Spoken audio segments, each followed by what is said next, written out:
Kryetaria e Kuvendit Elisa Spiropali tha në sesionin e 12 plenar të Asamblesë Parlamentare të Procesit të Bashkëpunimit të Europës Juglindore, që po mbahet në Tiranë, se përballja me sfidat e rajonit konsiderohet një faktor thelbësor për nxitjen e integrimit evropian të Ballkanit Perëndimor, sipas arritjeve dhe meritave të çdo vendi kandidat.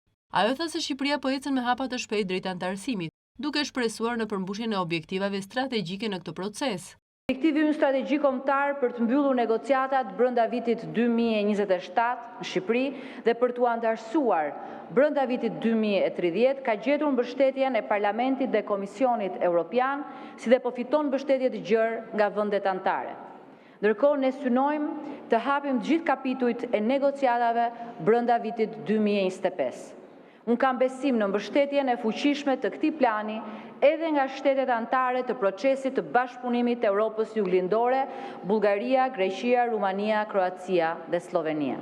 Sipas Spiropalit, procesi i bashkëpunimit të Europës Juglindore është një mekanizëm që krijon mundësinë për të bashkërenduar përpjekjet në proceset e integrimit evropian dhe atlantik të vendeve tona.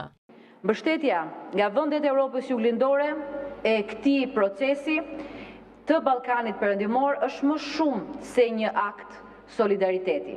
Është një kontribut i shtuar në mënyrë që Shqipëria, Serbia, Kosova, Bosnjë-Hercegovina, Mali i Zi, Maqedonia e Veriut dhe vendet e tjera të Europës Juglindore të bëhen sa më shpejt, jo thjesht antar, por edhe vlera të shtuara të familjes europiane.